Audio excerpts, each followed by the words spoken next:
Hello, my friends. Hello, my life warriors, wherever you are in the world. Welcome to the Day In, Day Out podcast. Woo! Today on episode 193, I was very privileged to have Hamed Amiri on the podcast. He is a author, motivational speaker, and yes, IT professional. We talked about many things on the podcast today. We talked about his journey from Afghanistan in 2001 to the UK and the reasons why he did that.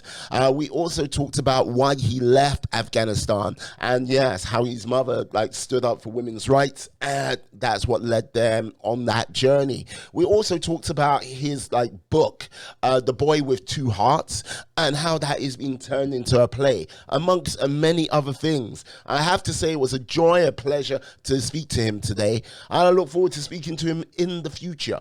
So please, don't forget, subscribe to the podcast. It really does help. And yeah, I'd like to say thank you for everyone who has over the course of time. And so yeah, please enjoy the show and have a great day. Anyway, bye-bye for now. Peace. Oh, peace. Oh. Hello, my friends. Hello, my life warriors, wherever you are in the world. Welcome to the Day In, Day Out podcast. Woo! Today on episode 193, I am very privileged to have Hamed Amiri. Yes. Yes. It's going to be good. Yes, he is an author. He is an author, motivational speaker, and yes, he works in the world of tech as well. And wait, how are you doing today, sir? I am doing well. Thank you for that beautiful, energetic introduction Oh, and bang on with the pronunciation. So thank you for that. oh, you know what? I've just been practicing in the mirror for all of, I don't know, but I can't go into time and details like that. Yeah. My word. I have to ask now, how did you, sir, how can I put it? You are a former refugee, you escaped Afghanistan and you went to Wales. Why did you choose Wales, for the love of God? I didn't choose Wales actually. It Ah, was it was chosen for me, and maybe it was fate. We would never know. But no, it was chosen for me. But you are right. We left home, Afghanistan, and I guess now Wales, Cardiff is my new home. mm. Hey, I have to ask, when did you come over to the UK? I know it, I know you do other things and everything like this. I just want to get an idea because Afghanistan to Wales, it's quite a different, say, range of climate, people, and everything like that. Yeah. So how much do you want to know is the question, I guess. How much do you want to tell? That is the question. So we left home, Afghanistan, in 2000. Yeah. Um, it was about a year and a half almost journey, and uh, landed in UK. And before I know it, I was in Cardiff. And I never forget my first experience where, and it's you funny you mentioned climatize and the weather. The first time it hit me is I was in first day high school, year eight, Okay. and I'm there without parents, without my brothers, because you're in school, you don't have your parents to come with you, and it hit me then. Um, I felt like I was plucked from my city in Afghanistan, Herat, Mhm. into Cardiff. Different weather, different culture, different language. I couldn't say hello, sorry, goodbye, zero. And my first ever experience was I was in the play area, and this random girl approached me. She looked at me, she said something. I just looked at her back blankly, didn't know what to say. Obviously, not a single word. Yeah. And she just stared, and walked off. And I never forget that experience. I can replay her mouth moving in my head, but I can't work out what she was saying to me. That's where it hit me that different weather, different people, different culture, different continent, different time zone, all of that. Mm, mm. Like, yeah, I can imagine that must have been like like rough and tough. Year eight. How old were you around about then? Is that 10 or 11? I would have been turning 12 at Ah, that time. so like 12-year-old, year and a half, getting to the UK. So wait, how comes it took you a year and a half to get to the UK? That's a story in itself. Come on now. So we I spent 6 months in Russia. Let's put it this way. Um, we left home in a hurry, which I'm sure we'll come on to the whys in due course in the next hour and a bit. We left in a hurry, Mm, and the first time we came out of a secret compartment of a car, which we had to scurry away, was Moscow. And it's the first time me out of the country, but not only that, first time me having that kind of a weather exposure. Um, so we were in Moscow for 6 months. I actually spoke Russian by the time I left. Um, and then we are talking multiple countries from Eastern Europe, Ukraine jungles, machetes, and human traffickers to Austria, private jet, Belgium, Holland, France, Germany, all of them illegally, by the way, and eventually landed into UK. So it's all of those countries and those journeys and several failed attempts to get to UK that took us a year and a bit. right. Like I know some people are gonna ask, like, why the UK? Because like I think that's one of the question a lot of people ask. Why like there's many countries Yeah, yeah, yeah. safe, but Yeah. like why the UK? What's is there some So, fascination? so for us, it was essential, and for one simple reason. One of the reasons we had to leave home was my older brother. So Hussein, he had a very complex heart condition, and um, by the time we left, which is year 2000, he's already had two operations, both in India because Afghanistan didn't have that sort of capability. And the last time we went, they said, "Look, what you need for him to survive, two places in the world, UK and US." Mm, So we knew when we left home, and we left home in a hurry, we had to get to one location, which is UK. It wouldn't be US because obviously it's harder with the distance that you got to cover. yeah. That's why no matter how many failed attempts, no matter how long it took us, UK was our target. Wow. It must have been rather tough for you and your family because look, if your brother's got like a heart condition, like it's a case of you're kind of like battling against time. You don't know how much you've got, I would imagine. No? 100%.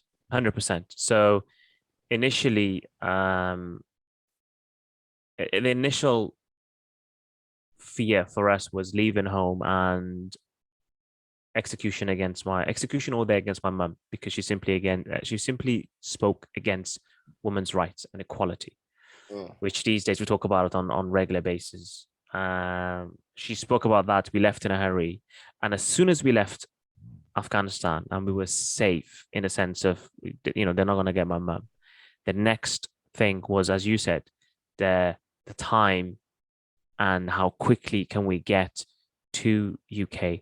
Could mm. my brother have another episode and that be the last episode? So a year and a half saying it is a long time, but at the same time, people I've met along the way in that journey that took so much longer and actually was still trying and attempt and attempt and attempt. So Mm. you're right. It was a race against time for us to get to UK and for my brother to seek safety and obviously medical assistance.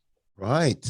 Because like this is the thing. Would you say like okay, looking back on that sort of year and a half journey, would you say you're kind of like you were lucky to like get into the UK in that sort of time frame? Or yeah. Lucky, fortunate, fate. There were so many occasions in that year and a half journey that it could have it could have been it. Mm, There was a time that I nearly fell off the lorry. There was a time that my younger brother nearly suffocated in a back of a container. God. Um, there was a time that we were going to go to a different rather than coming towards UK, it could go the opposite way. There was times that we got caught. So I would count myself very, very lucky. But at the same time, I wouldn't wish that journey on my worst enemy because it is tough. It's the last choice. Let's put it this way. It's not a let's pack our suitcase and get on a plane and 6 hours later we're in a location and book an Airbnb and a taxi. None of that existed. Yeah, because like this is the thing. I think people forget, and well, like with recent times, I think they most probably think, okay, people forget honestly when like being able to talk freely, and I think that's something we take for sort of granted here in the UK. That if you speak out, there might be consequences in other parts of the world. Your mother just spoke up for her like women's rights. Yeah. And so mum always wanted a daughter, three boys, me, older brother, and a younger brother. She always wanted a daughter, and she was amazing cook, an amazing clothes designer, if you want to say it, or sewing. Like she's sewed her own wedding dress, and so she had a natural talent for those two. And when I'm talking cooking, I don't mean cooking. I mean Spanish, Mexican, anything she wants to do. She can make it with one attempt that is beautiful. And I'm not just saying because my mum. I people have said it. So over the years, she mentored and coached other girls to say, look, follow your dreams, whatever that is. The frustration built up as she saw more and more of those girls come to her to get those advice and leave home and get married, forced marriage, and lose hope, lose aspiration. And she simply wanted to say they should have those choices. She simply wanted to say men and women should be equal. She simply wanted to say a woman should have a voice and shouldn't be, it should be their decision of what they want to do. And the success became the consequences because she stood up. It made a difference. People were inspired, but at the same time, that became the trigger point for the Taliban at the time to say, this is not something that we tolerate. And an execution order was given for my mum. Right. Like, even though an execution order was given for your mum and like you left Afghanistan and like over the course of time you saw how the country changed, everything like this, was that something she still stood for? Like for getting more rights for like the ladies who were still in Afghanistan, or was it a case of she was like, yeah, I'm here in the UK now, I need to concentrate on my family? I think initially when she came to UK and obviously integration and the language barrier, she had new aspirations. She's in here now. There are different facilities and opportunities, but as my older brother's health sort of took a turn, that became a focus to look after her elder son, to be there, for him, and he took her, her main focus, and rightly so. A mum and a son relationship is something that it's very precious. So yeah, I think initially she wanted to pursue it, but soon the focus became my older brother and his health. Now, how is your older brother doing now? May I ask? So he actually passed away in 2018. Sorry to hear that, but yeah. Thank you. And he's one of the reasons he is the reason I wrote the book, The Boy with Two Hearts,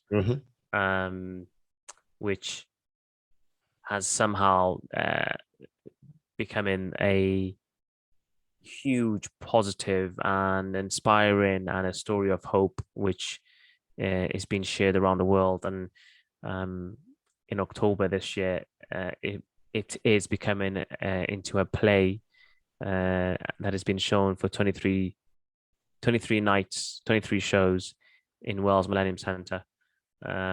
So yeah, it's his legacy and who he was and the kind of person he was will never be forgotten. And his legacy is cemented forever. Yeah, when you say legacy, was it you did the book purely for his legacy, or was it something to help you sort of like, purge some things, Good experience? Good question. I always wanted to write a book over the years to talk about our journey and the word refugee and what it represents. and he had a happy ending because we left home, we seek safety, we went on to, get education, have a job, etc. My brother had an operation. Yeah.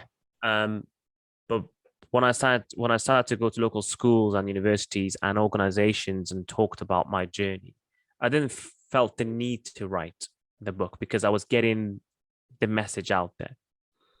In 2018, what changed for me was when my older brother passed away, and all these random people messaging on social media and reaching out to me directly and saying, he looked after me, he helped me financially, he helped me emotionally, he helped me with XYZ. I actually realized what this story should be about. The Mm. story should be about us and our family leaving home, but it should be about my brother and how he lived his life to the fullest. He was only 31 when he passed away, but he finished his education.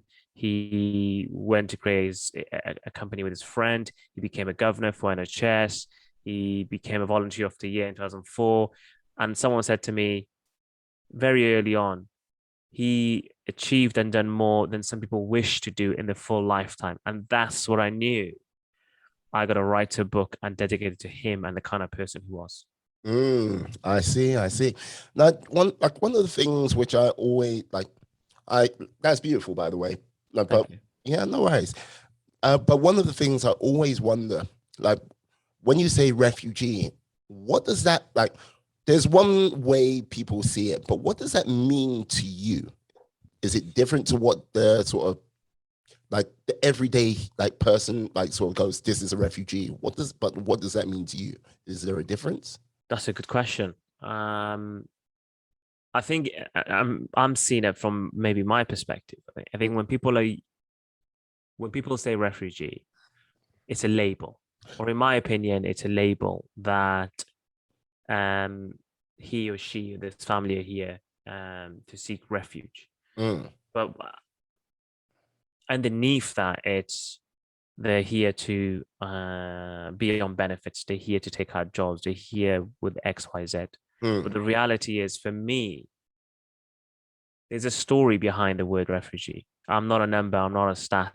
I know I'm part of those numbers and stats, but to me, there's a story. If I didn't leave home, my mother wouldn't have not lived more than a few days. mm. If I didn't leave home, my brother wouldn't have had extra 17 years with us. So, no, when someone's a refugee, it's the last resort. I never wanted to leave home. I never wanted to leave my family, my Mm. friends, everything behind. But I had no choice, and I think that's where the separation comes in. That it's being a refugee is not a choice; it's the last resort. Yeah, because like this is a thing, and like I say this just to like just be truthful, because when like I hear refugee, like from my standpoint, it's you don't really see the human story, if you get what I mean. The way it's sort of broadcast and everything like this, you see a mass of people, and it's like, okay, uh, sometimes feel kind of helpless, because there's sometimes you're like, oh, how can I help uh, you guys when there's so many of you? And Yeah, I don't kind of like know your story because there's so many of you. Until you kind of like sit down and had a conversation with one person, um, I think there's going to be a lot of times people won't get it. And I include myself like that in that as well. It's like running from safe, like for safety, leaving at night, leaving everything behind because you got some oppressive regime. Like, you know what I mean? I can read about it, I can watch it on TV, but I have no idea what that feels like, you know? and this is one of the other reasons, and probably many reasons. Um, I wrote the book is because it tells that story. It tells the story of me at the age of 10 Yeah. being in that environment and witnessing what a normal 10-year-old shouldn't witness. And then you go on this journey that shapes you in ways you don't realize. In that 18 months journey, we got mugged, we got robbed, we got attacked, labeled, all the things you could think of. Mm, Um, and it has a long lasting impact. You lose faith in humanity. Um, Imagine for a year and a half, whoever you see, you don't trust. And then you come to a foreign country, UK, being Cardiff. And then for me, I had teachers who were trying to be helpful. Well, me as a kid, after a year and a half experience, and obviously people from our own country wanted to pretty much kill my mum. Why would I trust a total stranger? Mm. And that's the aspect we don't think about. Is someone who takes on a journey for 6 months, a year, 2 years, whatever. It takes a long time for them to decipher what they've gone through. I never had an aspiration. I never thought I'll get a job, a career, because I never thought I'll actually make it. Mm. So when you do make it, you've never seen past that point. So your mind is frazzled. And then you're faced with all of these entities and noises and environments that you've never experienced before. So there's a lot I think people don't realize. You've got currently there's a resettlement process where you get on a plane or a few days ago or last week, and then you come to UK, Spain, Italy. Great. But then when they're here, they have a whole raft of problems and integration challenges that you can't prepare anyone for it. Mm. Yeah. What like when you say you got integration challenges, things that come to mind for me is like, how long did it take you to like sort of like go, yeah, I feel safe in like in my environment, my new environment, my new home? Or when did it become your new home? So for me, I struggled through the whole high school. So I'll never forget this. I saw two paths in front of me. One that I sit in a corner and let life bypass me, or other I'm gonna take it head on and I'm gonna just be aggressive and face your fears, as they say. I probably went a bit too aggressive. So in high school, I got into a lot of trouble. Um, one of them is, as I said, no aspiration. One of them is I never trusted the teachers because I thought, what is your agenda? If you're from here, you're a foreigner to me. I've never seen you. I've never, your name, your culture, everything about you is different to what I'm used to. Why would I trust you? What is your agenda? Because along the way, everyone had an agenda when they were being nice. So I struggled with the high school. I barely got through my GCSEs. I think what got me through my GCSEs, I only had 5 Cs, and one of them was my first language, which is Farsi. A levels, and is in public domain. I'm not going to shy away. I had 3 U's. I had a U in biology, a U in business, and a U in physics. So for me, that's year 8, year 9, 10, 11, 12, really. That's 5 years Mm. it took for me to realize actually they're just here to try to support you and help you. So it's not weeks, it's not months. For me, it's years. And that's in an education environment. You Mhm. can have other concerns when you go to work environments because it's a different setup. Mm. So like this is a thing. Okay, like 3 U's in the A level. Hey, you know what? It is what it is. But you know what I mean. Like you've moved past that, and you seem to. Yeah. And do you know what? I'm proud of it.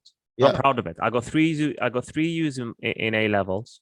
Um, my older brother then pulled some strings and got me to. So I had 3 U's in A levels, which is Yeah. complete honesty. But then I had the B or a C first language A level.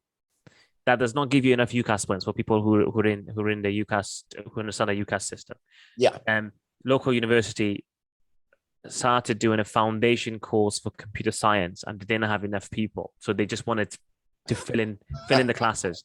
My older brother Hussein was like, "Look, they need people. Come and join because they don't care about how many points you have or you don't." Mm. But that was my way into university. And it's when I got into university and I realized, okay, my brother got me into university, so I can't let him down. And it was no longer about me. Mm-hmm. I then got my head down and I walked away 4 years later with a 2-1 degree in computer science, which on the Mm-hmm. face of it is very fancy. Well, like, So I'm proud to say I've got 3 U's because then I can back it up saying I've got a 2-1 degree in computer science. like this is the thing. I think there are some people out there which would have went, yeah, Education's not my thing. I'm not really getting along with it. My GCSEs were awful. Oh, my A levels were worse. And you know what? That is the end of my journey, educationally speaking.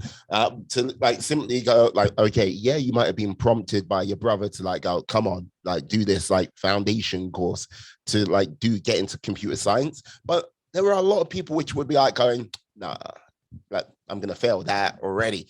To come out with a 2-1, someone showed up and did the work. Thank you. I'll Thank say, you. no worries. Yeah, it's impressive. What was the sort of thing? What made it click for you? Like in university to like go from academic lightweight to like champ. I think I think a huge credit has to go to my older brother for two reasons. One of them, he got me to university.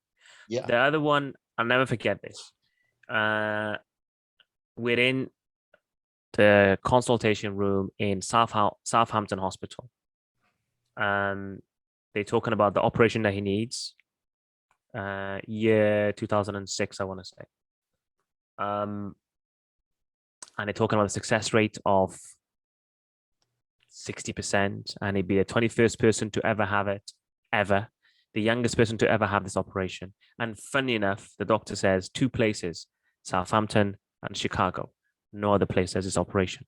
Wow. Fontan conversion, the actual terminology of what he was getting done. 14-hour operation is what it was. And I remember he sat there and the consultant is talking about all of these complexities and the risk. And he smiled and he said, well, where do I sign? I was like, you do know what he just told you? He's like, yeah, I get that. But I'm seeing past the operation. I want to finish my education. I want to get my degree. And then I actually want to come back and help NHS because they've helped me so much over the years. And that's where it hit me. I've been complaining at that moment. I've been complaining about everything, about people. I used to say teachers were racist, they don't like me. Every excuse I can think of. Blame everyone else, but not myself. And it hit me then. I've been complaining about everything: the weather, the culture, the people, the language, the difficulty, the race card.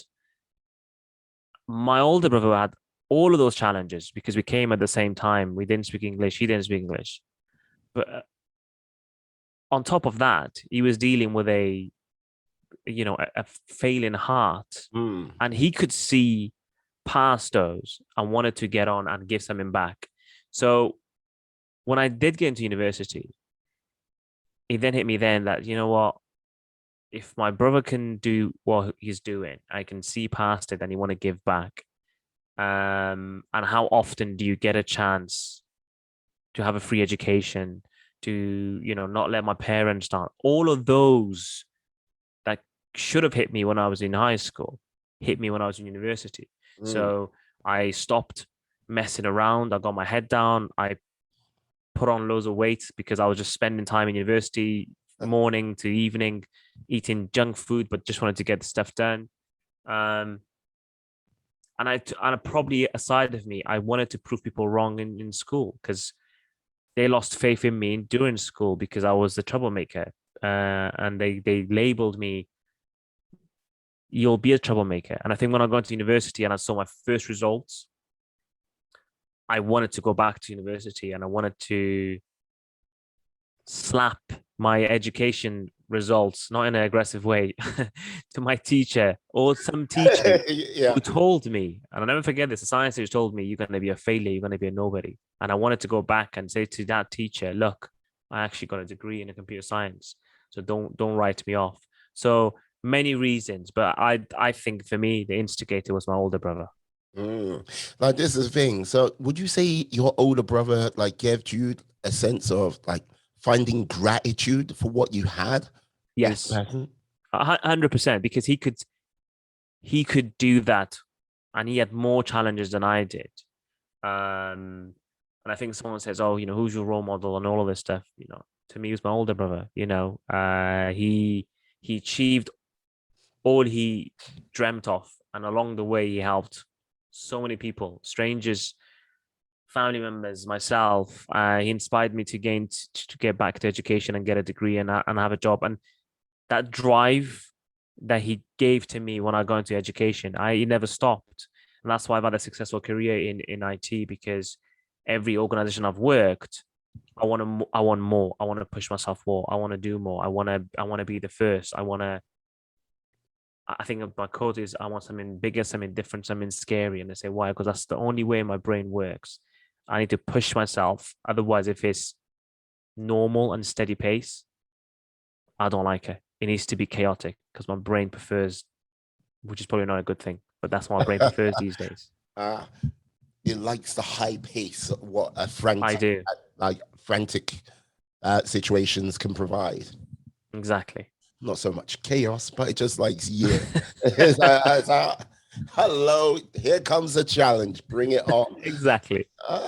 Yeah, like this is a thing I often when I've spoken, well, my conversations I've had on this podcast with people, I think the real major difference I've like found when I'm like speaking to them is if they have found that sort of true sense of gratitude for what the world can actually offer, what the world can actually give them, what the world has given them, because it's easy to like pass the blame on everything and everyone. It's easy to say, "Oh yeah, life has dealt me a crap hand." And look, when we have this conversation, like our sort of growing up from the age of like 0 to 10 to basically 20 is a lot different. You know what I mean? I did not have to like get out of a country. I did not have to like sneak like not sneak, but go on a year and a half journey to get to the UK to have a family member so they can have an operation. If it wasn't the UK, to even go further to the United States to make it happen. No, but one thing I could say I do have in common with you is gratitude for the world, what the world has given me. It's given me health, even though I've got a slight cold right now. But like, yeah, it's given me family. It's given me a lot of things. And I think when people don't have that gratitude, I think life is just that much harder for them. And it's really hard for them to push forward. And yeah, they stay stuck, you know? And you know what? You're 100% right. And it's we get caught in a moment. We we complain. We don't get paid enough. We complain about the long hours. We complain about I've got a bad leg. We complain about Mm, I've got a cold. Not that I'm picking on you.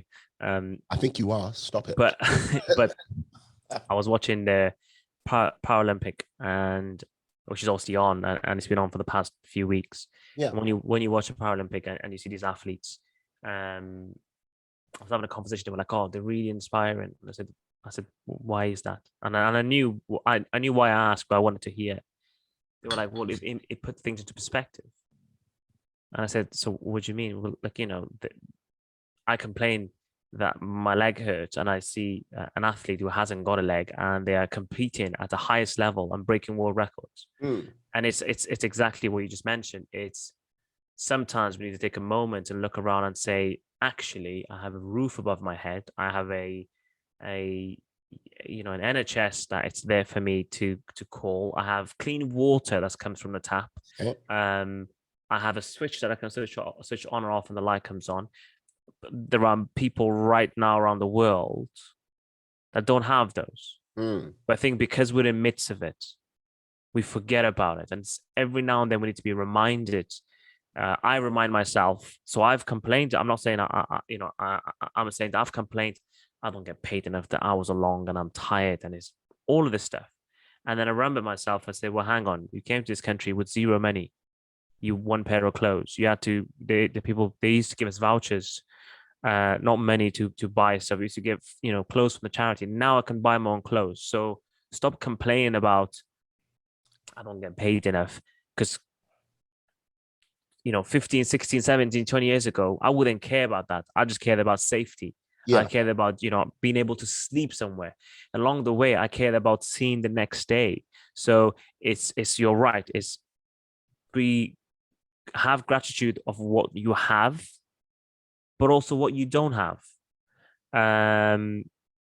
That's how I look at it. You know, I could have £100 million, Yeah. but I don't have it, but I have £10, and I'm grateful either way. Um, so you're right. I think we just need to sometimes pause and take a moment and look around us. And I've seen analogies where someone's in a a car. They're like, oh, I wish I had that fancy car. Mm. But there's someone looking at that person who's in a bus and saying, I wish I had that car. And as that person is who's in the bus looking at the car, there's a person in a bike saying, I wish I was in a bus. And then the last person, the poor person who hasn't got a bike or a pass, is just walking saying, I wish I had a bike.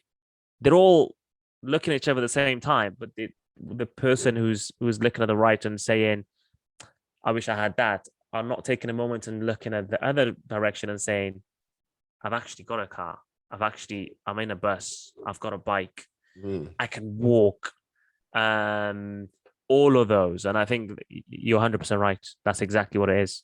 Mm. Yeah. No, like it's just sometimes one of those things. Look, I sometimes try to throw my mind back before, like I was like, hey, you know what? I've got a lot of things to be grateful for. Like, yeah, show like the world. And look, like I've got to show the world I have some gratitude for this. And trying to like throw myself back to when I didn't used to see the world that way is somewhat like it's somewhat, how can I say, it's kind of looking through a like a frosted window. I can't really see that person anymore. It doesn't make sense to me. All I just see is a shadow, if you get what I mean. Okay. Okay. That's interesting. Um, do you regret some of the decisions you made when you were younger? This is the thing. Like, if you ask me, like a few years back, do I regret decisions I made while younger? I would like, oh yeah, and like, you know what? If I had a time machine, yeah, I would be able to erase those things and like, yeah. But here's the thing. Like, yeah, we are all the sums of our moments, like good or bad. And like, if you take away one of those moments, it's like you are being carved into marble. You take away a line, it doesn't look the same. You are not the same. So look, whole thing is, yeah, you could do good things, bad things throughout your life, but the person you are today, if you like that person, don't regret your past. Like, yeah, like it's like going, great. This is all I've done throughout my life, and it's made me this person today. And if you don't like the person you are today, there like you have today and like possibly tomorrow, but you can make a difference today in making your life better for tomorrow and the day after tomorrow and the day after tomorrow, like that day after then. But it comes down to you've got to put in the work and you've got to put in the effort to make those positive changes. If you don't complain about your life not changing. Don't cry about your life not changing if you're not prepared to put in the hard work, you know?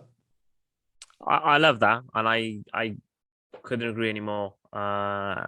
It's funny. I was similar to you when I was probably a few years ago as well. Yeah.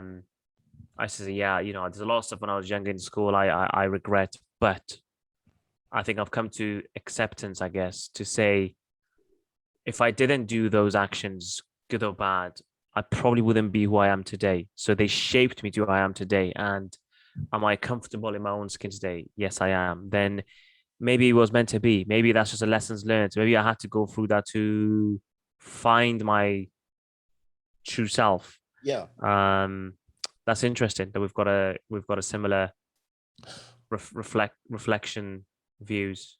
Like it's one of those things. Look, you've got like I would simply say to people like, yeah, you have to be accountable for the stuff you've done, but it's a case of yeah, it's not. It's going like it's one of those things where you need to have those things to make you the person you are today.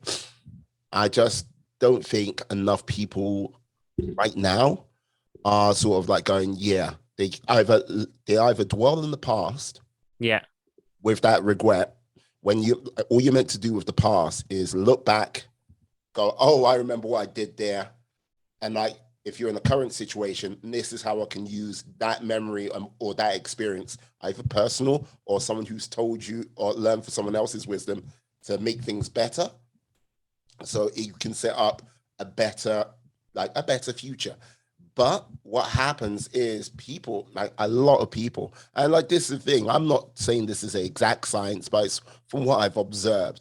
People get caught up in their past. They start to dwell in their past. And so right now, it's like they're there in their past and the present is happening. So really, because they're so caught up with their past and Yeah, taking it to a dark place, how are they going to actually prepare for their future, you know? I agree. I agree. And I think I like your analogy that I was talking to someone and I mentioned the same thing is when we have those dark moments, when we have those episodes, good or bad, we want to lock them away and never revisit them. Mm, Um, for me, you do revisit them, but then only to say I've managed to get through that to where I am today. yeah, But you're right. You get some people that get stuck in that moment. Past is past. There's no way we can go back in time. yeah, Look back and learn from it rather than dwell on it. yeah. Um, yeah, I agree. We have aligned principles. I like it. What can I say? What can I say? Great minds, as they say, great minds. Exactly. Exactly. Yeah. Like, so this is the thing. Like, okay, so you basically go out of university, you got your 2-1, you work in the realm of tech, and like you're like going, okay, yeah, life, I would imagine, is for the most part going well. Like you found yourself a path. Like, what brought you to the sort of realms of like speaking and motivation? What like brought you there? Good point. I think so. At the time, I've been working probably about 4 years in the tech sector. Um, a quite senior role, even though at a young age, I just kept pushing myself. I wanted more projects and more clients and all of this stuff. Yeah. Um, I went to an event. I was representing the organization I used to work for, and I saw a group of kids that were from my school. I'm there in a suit with my tagline, and I'm telling them why they should do IT and etc. etc. And I was like, I'm actually from this school, your school, which is called Cateys. They were like, no way, no one from Cateys, makes it and have a successful career, and especially you who have this fancy title. So it hit me then. I started to think about, you know, what's my purpose? I've been given a chance, in UK to have a second life, to get a degree, to get a job. And when I was in school, I wish I had someone who came to school and said to me, look, you can have those crazy dreams. You can be the next craziest engineer, doctor, footballer. We never had that. And the problem is when you're from a background like myself, if you're in a BAME community, language, culture, religion, you don't see anyone that you can relate to. And that's the biggest thing, the relatability factor. The CEO is John Smith in his 50s and he's white. So I can never be the next CEO. The top engineer is Bob Jones and in his 50s and he's white. So I can never be the doctor, consultant, whatever it is. So I said to myself, I need to go back to school and start with my school, and it became university and universities, to just tell people you can be the next big thing if you genuinely believe in it. And obviously, along the way, and in my education years, I made mistakes. I don't know what those were. I thought, for me, I used a quote. I said, "Look, Xbox is always going to be there. YouTube is always going to be there, but your exam, your opportunity for education, or your opportunity for growth, it's limited. Once you miss it once, you miss it twice, you miss it 3 times. Mm-hmm. The path is harder. But the Xbox and the YouTube and all of that, they're going to be there tomorrow, the next month, the 6 months, or 2 years later.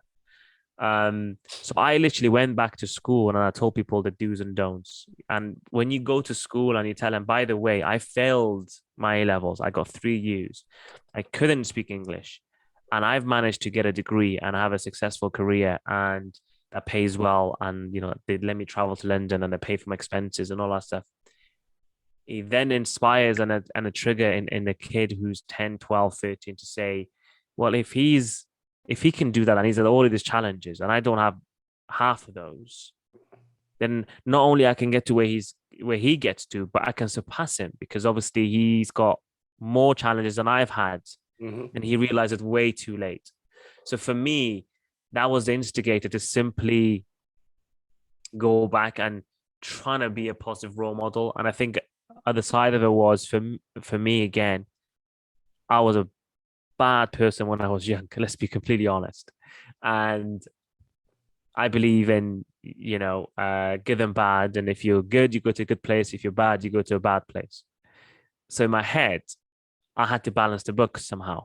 And I thought if I go back to school and I do a good deed and help others, I'll start to balance the book of all my bad deeds, and hopefully these counts are good deeds. And I'm when I go, whenever that is, I might have a chance to get to the good place.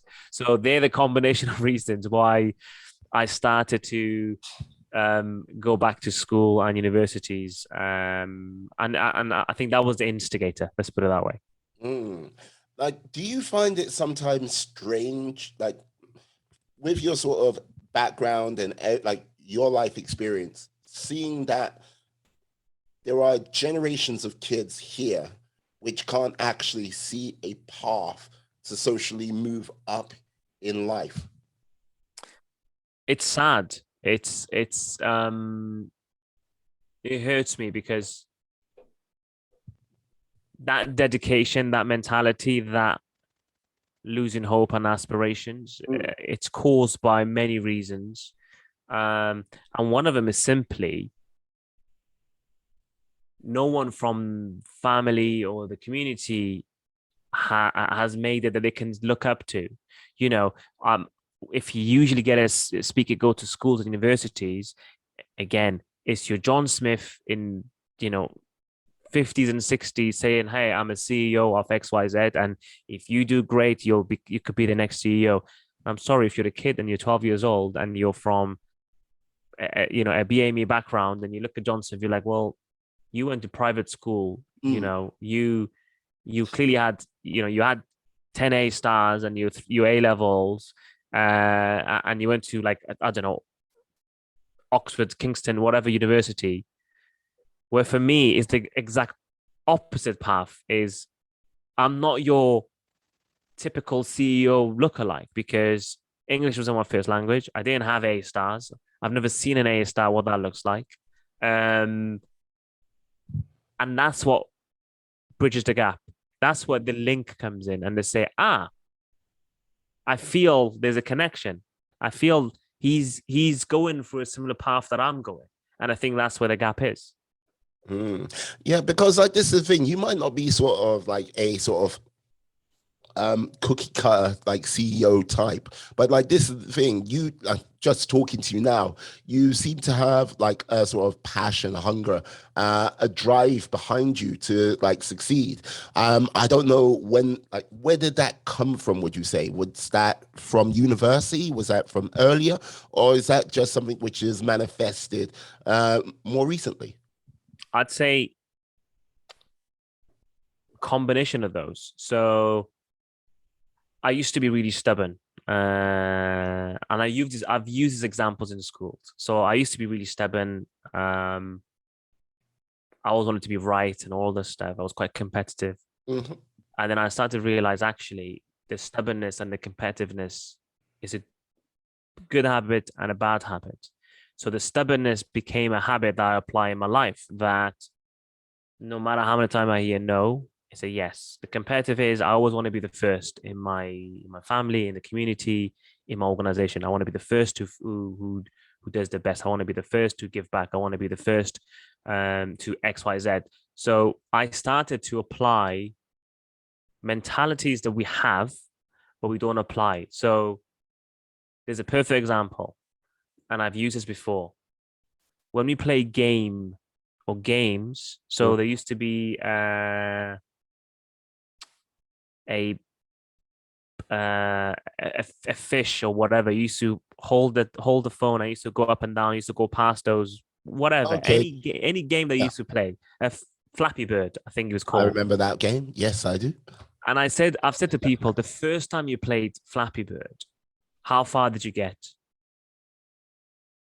What would be your answer? Like, you know what? Thankfully, I avoided that curse of Flappy Bird. Okay. I succumbed to, how can I say, Candy Crush, and it took a good 6 months to get that Candy Crush monkey off my back. But yeah, Okay. yeah, So let's go with the Flappy Bird, right? Every time someone plays a new game, yeah. let's go with that word and that analogy.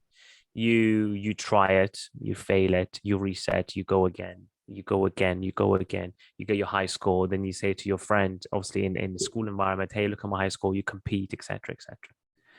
So I said to people, you have the mentality to fail, reset, and go again and go again and go again Yeah. until you get better and you become, the highest score and you show it off, etc. But when it comes to life, when you fail in interviews, when you fail in whatever, you let it impact you. Mm. And I said, so your mind is trained to realize if he fails, I can just try again and go again and go again and go again. But somehow you can bring that same mindset when it comes to real stuff. That's what I've applied is, and this is a real story. I was a board member for a organization in South Wales for 3 years. They wanted me to carry on. I didn't because I've got so many other projects going on. The first time I wanted to go work with this organization, they were in the education sector. It was a board role, and I was still in my 20s. I applied. I had an interview with 7 people. It felt like I'm being interrogated, and I didn't know where to look when they were asking me the question. It was the most awkward interview I've ever had. It's like a um, tennis picture that you see when people go right, left, right, left. So I had that when they were answering. I didn't know who to look because he's trying to make eye contact, and I was like, "There's 7 of you. I don't even know who to look at." So I sat there. They interviewed me. They said, "No, you're not experienced enough. X, Y, Z." 6 months later, the same role came up, or 9 months later for a board role. I applied again. I didn't get it. Third time it came along, I applied. I went for an interview, and the first question was, "Why come back when we've said no to you twice already?" Mm. And I said to the chair at the time, "Is look, if I genuinely want something and I believe something, a role, organization, whatever it is, doesn't matter if you reject me 10 times. I'm still gonna come back and put my name in a hat. But please don't, because I've got to travel to do these interviews, and it's quite embarrassing," which they all liked and laughed. They gave me the job, and when I met him the first time, the chair said to me, "One of the main reasons is your determination and your stubbornness that I could feel an interview, no matter how many times I said no, you'd come back." And that's a perfect example for people is how badly do you want to be the next millionaire, the next engineer, the next lawyer, I've used the analogy. People say if you're from a BAME, you're a minority. Some people say I don't like that label because you're labeling.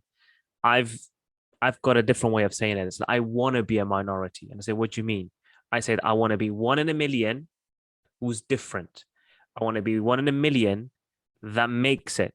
I want to be one in a million that becomes a role model, that becomes a different energy. So I want to be a minority, but not the version that you think, the version that I want to be. Mm. Yeah, like that is no, very true, very true. Because look, there are a number of people which do not actually sort of like, okay, let me, how can I put it? They don't believe, one moment, in the power of resetting. They don't believe you can have that extra chance. Like, yeah, they think it's just purely you go in a linear line. They just like, oh, and that is it. But it's like, yeah, like you win, you succeed, you fail, you lose. those cycles come around time and time again. It comes down to how much, with a mindset like yourself, yeah, I think people will be amazed at how far they can go. It can border on the point of obsessional, but that's another story. But with determination and a can-do, no quit attitude, you'll be amazed at how far you go. Like the whole thing I look at sometimes with like sort of self-development and sort of personal belief. Like one of the things I used to sort of do was like there is a set goal and you got to hit that goal and then like for your personal development and that is that. But the truth of the matter is like if you've got a set goal and you hit it, you then like go, okay, what is my motivation? What is my drive? The day after you've hit that goal, if the day after you've achieved that target, it can be somewhat depressing for quite a lot of people. But like the way I see it now is it's you're always got to chase the horizon in your sort of self-development. You can like why chase the horizon? Because if you're chasing the horizon, like hey, no less if you're a flat earther, you'll never actually get to the horizon. And yes, there is no limit to what you potentially can do or where you can potentially grow to. That's the way I see it. And like, you know what? Other people might go, no, that's wrong. You got to like, yeah, no. Along the journey, you do have like, yeah, weekly goals, monthly goals, yearly goals, but you're still going for that horizon, you know? 100%. And I think I've heard the quote, you aim for the moon, you land on the stars. So I'm exactly like that. I have the craziest goals that you can think of, and some of them are behind me that you can see. Who says and what determines that you can't be the next big star, the next, as I said, CEO, whatever it is that you're dreaming about? I always question people. We talk about I want to be rich and I want to be, and to be fair, don't chase the money. That's wrong anyway. Chase success, chase your passion, and the money will follow. That's how I see it. The question I've always asked people is, how badly do you want? You talk about I want to be the next big rapper and I want to be the next big footballer, but how badly do you want it?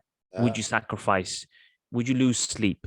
Would you give up your social life? Would you actually do that? If not, then don't sit here and tell me you're going to be the next big thing, because those people, and there are loads of them, they put those sacrifices, they give up so much to get to those goals. So I always challenge people, if you genuinely believe you want something, ask your question, how much you willing to sacrifice? Because if your answer is no, actually I prefer my weekend, I prefer my downtime and social life, then don't be surprised if you don't hit your crazy goal. Yeah, no, indeed. And like this is the thing.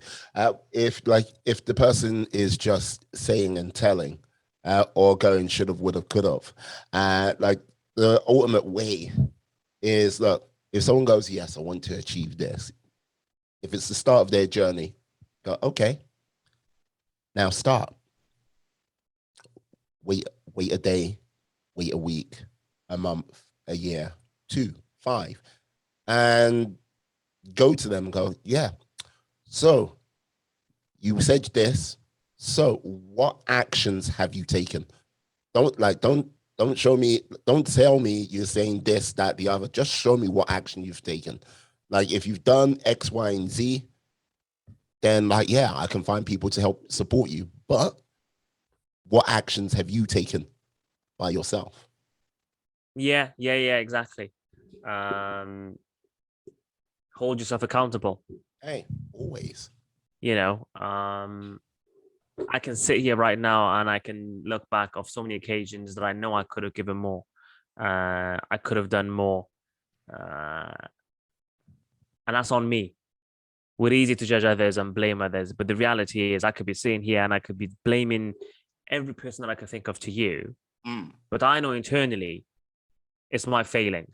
So an advice, be true to yourself. if you're not true to yourself and you create this image to protect your true being and who you are, and if you failed or not failed, Mm. then you're always going to be in this cycle of always blaming others. And if you fail, you blame them and not yourself. I'm not saying you're at fault, but hold yourself accountable. Yeah. No, I hear you. I hear you. But one of the interesting things I think about when I talk to yourself is now, look, you have like faced unique challenges, like which I would say go more into the extreme bank than others, right? So have you kind of ha- do you have the sort of same valuation of what a challenge is? Because has it sort of been thrown out of whack because it was like challenge up there, living, surviving, and now Yes. life, you know what I mean? Life is like, like, uh yes, 100%. So I said at the beginning of the podcast, I look for something crazy, something different, something scary, yeah. and something challenging. And that's one of the reasons is because of my situation and what I've gone through is heightened my resilience, my expectation, all the stuff. So you're right. When I do have a crazy project deadline or whatever it is, I always put myself into perspective and say, well, hang on, you've actually gone through a lot worse. That was life and death. So a project deadline shouldn't really be anything for you to worry about. And Mm, it calms and it kind of restores the balance. But yeah, it's a good thing and a bad thing. The good thing is when it comes to normal situations, work environments, etc., it's it's a blessing. But I guess the flip side is that you could get yourself in a situation where nothing will ever hit that level of craziness and chaos. So don't try to recreate it in a normal situation because you're just never going to get that. And it's taken me years to find the right balance to tap into it, mm, but not let that be the norm. right. That must have taken you to some interesting places along the way, some very interesting places. Like, like with regards to sort of interesting places, so where do you think, like, where do you see yourself, say, in the next sort of 5 years? What do you want to sort of like, yeah, what's the sort of direction you want to go in, or what sort of like challenges you want to embrace along this way, along your journey, say? Now you're asking an interesting question. Someone asked me last week, where do you see your career aspiration? Now, 2 years ago, I would have had the answer for you in the realm of tech and being a CIO, a chief information officer, and non-exec director, all of the stuff, the buzzwords. Working 3 days a week and 2 days, being off and going to schools and charity and events. But now, when you ask me the question, where do I see myself in 5 years' time? I really don't know. And it's a good thing. I've never been in a situation, and it's a good thing. And I'm kind of enjoying it and enjoying the ride. Um, I've written the book, obviously, The Boy with Two Hearts. Yeah. That's opened doors. Um, the play is out literally in matter of weeks in October, and I hope to be a national tour. Um, so now my goal is how do I inspire others to write their stories? Because it helped me to understand who I am. It helped me with my grief. It helped me to reflect. Um, it helped me to tell a personal, authentic story about my journey. Between me and you, I want to write other books. I don't want to be a one-hit wonder. So I want to write book number two, number three, number four, number five, and I've got an idea what those are. Um, One of them could be a sequel, one of them could be a prequel. But yeah, I just don't know. If I could quit my job in tech and travel around the world and simply inspire others, I will do that right now. Let's put it this way. Ah, You can't put a price on it when you go into places and you can physically feel people's reaction and emotion that you've given them a little bit of hope, and that's priceless. And it's quite addictive when you're in that situation and you can physically see it. Mm, interesting. Now, like interesting about the whole thing of giving people a little bit of hope. Now, I know you've like left Afghanistan 20 years ago this year. Now, seeing with the sort of like recent sort of okay, things are going back. I don't know if they're going back to the way it was in 2001. I don't know if like the Taliban 2.0 is different to the original Taliban, Yeah. but there's part of me which goes scorpion is scorpion and snake is snake, but that's another story. But like, do you think there is like with everything what's going on, how do you think you could help inspire the next sort of generation of kids growing up in Afghanistan, if that's one of your sort of missions? That's a good question. I mean, there's a lot we can't do because of location and distance, and so many other factors.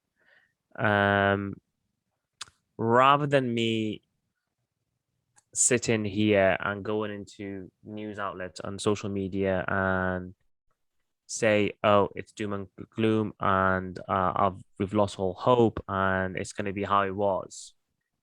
I gotta have hope that in my lifeline, those kids, those boys, girls, men, women will have some sort of prosperity. So for me, is giving and believing the positive energy that tomorrow will be a better day. It for me is sharing my story as an Afghan refugee and what that represents, because there will be people in the next few months, in the next few years, I will make that journey for various reasons to safety. It doesn't have to be UK, it could be anywhere.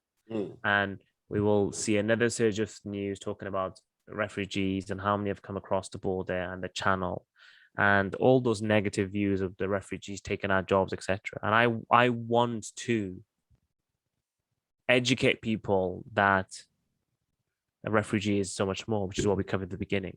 So all I can do is talk about my story and my journey, because there is a universal message behind it, that it's family, is hope, is looking to have a second chance. No one wants to leave their home behind. They're not packing their suitcase and getting on a plane, as we said earlier. So that's all I can do from here right now, is project that positive energy that there will be some peace, that there will be some prosperity. Maybe not today, maybe not tomorrow, maybe not 6 months, but they will be in my lifeline. And those kids will have a chance of education and get to somewhere they want to get to. Indeed. Yes, my thoughts are definitely with the people of Afghanistan, with what is unfolding out there at this present time. So, with this, now you need to get the word out, the message, like your sort of like yes, sort of realm of your thoughts and like motivational education you're like putting out there. So what sort of avenues are you using apart from the book, the play? Bravo on that. You're the first person I know who's got a book becoming a play. Like, yeah. Thank you. And hopefully it'd be book, play, and a movie, or Netflix series. That's my ultimate goal. And I did say I have crazy goals. So I'm gonna sit here right now and I'm gonna tell you that's gonna happen.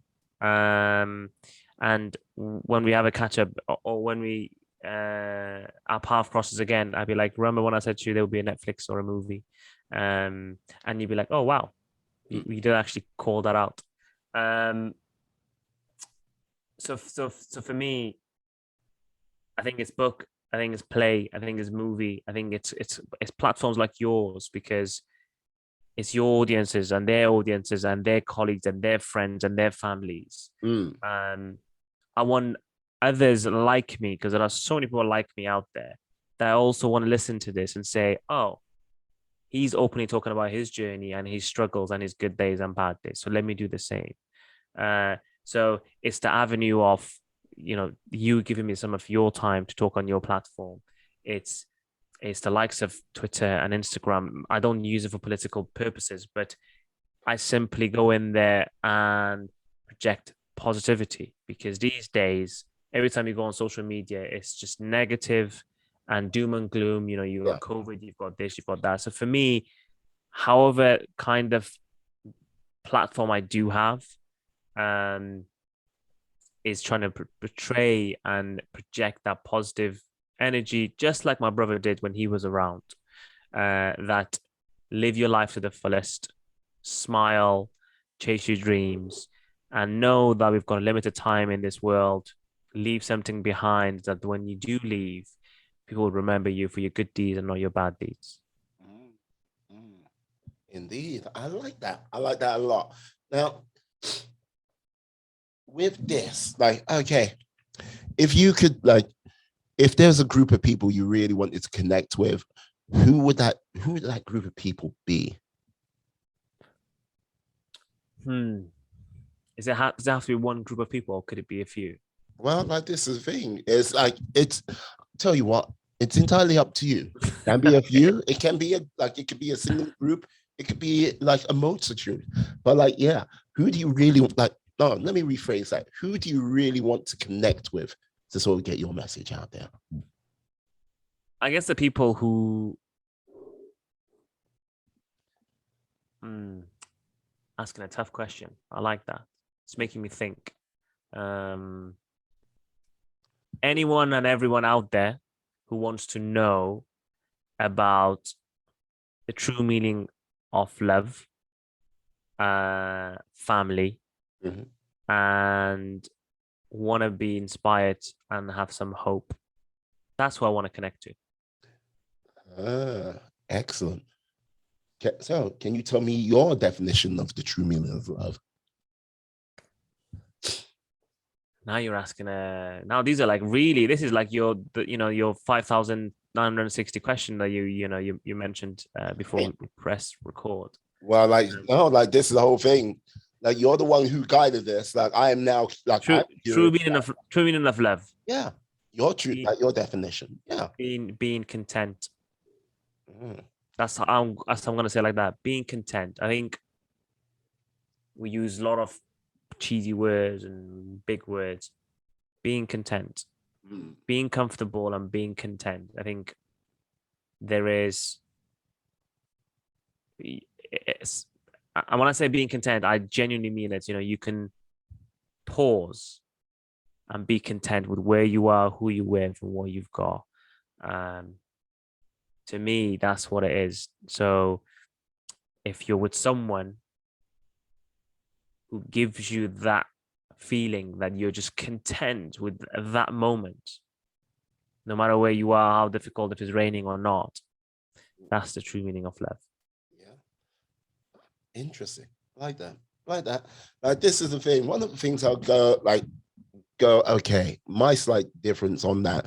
When you say being content, yeah, being content to a certain point, but also having, like, yeah, that significant other in your life, what can help you become the best version of yourself and their self. Because, like, one of the things, like, I personally, when people go, oh yeah, I just want to be comfortable in life, it's like, okay, that means you just want everything to stop in a place where everything's just Okay. yeah. And like, the whole thing is, don't get me wrong, there are times where okay in certain, like, periods of life Yeah, yeah. is perfectly fine. But if you're talking about pushing yourself and you want to become the best version of yourself, okay is never an No, okay thing to be. It no. has to be like, okay, you have to be looking to go beyond who you are. You know what I mean? Be 1% better than you were last time. And if you work on that principle, hey, who knows where you can be at, like, 10 years from now, you know? I agree. I agree. And to be fair, I should say being content and being comfortable are two different things. Just for audience out there thinking, that I'm saying be comfortable, because you're right. I spoke to a lovely person based in the US, Mm. and he said when you're comfortable, that's like death, which is quite a strong word in, but I know exactly what he meant. He said there are people that look forward to the retirement and etc. And he said, why do you have to wait for that? Why do you have to look forward to that? Mm, Because surely you can just dictate when that is. You can, and he's like, when you stop pushing yourself, when you stop challenging yourself, that's when you've kind of accepted and death and you want to quit. So yeah, I think yeah, be be comfortable for a moment, take a break, but I think if you don't push yourself, if you don't challenge yourself, if you don't put yourself in uncomfortable situations, mm, you're not gonna have that resilience, have that motivation, and have drive. And don't question yourself when you're in your 60s or 70s or 50s, doesn't matter what age, and say, I wish, I wish I'd done this, I wish I'd done that. Because that's the same person who said, do you know what? I'm just gonna go on that YouTube channel. Do you know what? I'm just gonna watch this Netflix series and just binge for the next 2-3 days. mm. Um, it comes to my point that I said earlier. How badly do you want it to be the next big thing? Whatever field that is. Um, I push myself in. So let's put it this way: I've got a full-time job. I I'm this the next 4 weeks. I'm actually working remotely from the Welsh Millennium Centre, where they're having rehearsals for the next 4 weeks. Mm-hmm. Uh, and on top of that, I'm committing to my uh, half an hour, 40-minute run in every morning. And someone said to me, "Do you ever sleep?" And I said, "I do. Don't get me wrong, but while I'm young and I've got the energy and I can cope with the the the the pressures of time and all that stuff. Why not? When I Mm, get into my 50s and 60s, all I'm gonna do is I had a chance, I had a moment, I had an opportunity, but it was just too much of an effort, so I didn't take it, and then I question myself and say, why don't I have the car that I wanted, the life that I wanted, the physique that I wanted, whatever it is. So I say, yeah, push yourself. You only get one chance. You're only going to be in this world for an X amount of time. Before you know it, you're in your 60s, 70s, 80s, and then you're gone. mm. So that moment right now, a minute later, we will never get it. You'd never get it back. So make sure you make good use of those moments. Yes, because each of those moments have like true value behind it. And look, I like jumping back to your brother, and I think your brother had a sort of like true understanding with it because like there was like not the constant specter of death, but it was like there was a reminder of how finite life is. I think one of the things we often forget is how finite life is because like people like, oh yeah, I'm gonna be here until my like 60s, 70s, 80s, 90s, maybe even like hit a century. But that's not necessarily the case. You don't know because, like, yeah, people like I'm not wishing this upon anyone or anything like this. People can get hit by buses. People can like have aneurysms. People can like, yeah, be in the wrong place at the wrong time, and that is it. That they're done. And like if they've kind of like I wish I've lived life a little bit more. I wish I embraced a little bit more. I wish I did a little bit more. I say like, hey, stop doing that. Stop wishing. Stop saying like, yeah, act now. Just get on with it. Yeah, take action. Make that the priority in life. And look, if you've got kids and you're like, oh yeah, but the kids come first. Yeah, by all means, the kids come first. But if you can instill that value of how much you should be grateful for your time being on this planet, grateful for each and every day, grateful for every single moment, you're gonna raise a fantastic kid and someone who will actually make this world a slightly better place. And like by all means, if you kind of look out there, sometimes you think, yeah, we need a lot of help. And yeah, sooner the people can start working towards that, the better, you know? I agree. I agree. And I love that analogy, as you said. rather than saying, what if? Just get on with it. Yeah. Just get on with it and see where it takes you. Because Yeah. you might become the next person who's going to inspire others, and pave a path for them. And while you're running and chase your goals, look around and help others around you. Because there is a really, really powerful gratitude when you do help others and you know you're making a difference, and that's just going to drive you to want to do more and help others more. And as I said, you'll soon be surrounded by like-minded people, and you might be not only the next CEO but also inspired thousands of people along the way, and you can't put many monetary amount onto that. Indeed, indeed. Like I have to. Let's see now. Now, I mean, I've got to reveal, like, last question. Like, but I've got to reveal something about myself. Okay. I'm a being of immense cosmic power, and I can grant you one wish before you say anything, before you do anything. There are some rules that go with this.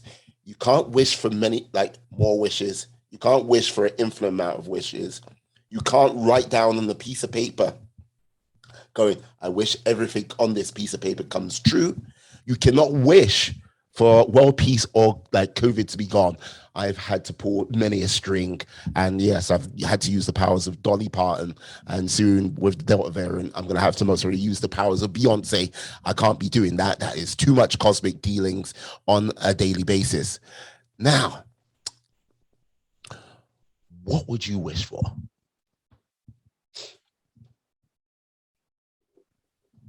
I wish my older brother was still around. I wish my book had a happy ending. I wish the play had a happy ending.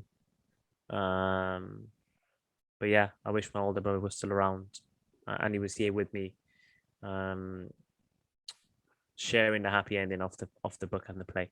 So there you go. I think that's aligned with your parameter that you set with the wish granting. I hear you, but like this is the thing. What I would simply say is this to you, because look, like respect to your brother, I did not know him, I never met him, and like yeah, but I would have loved to meet him.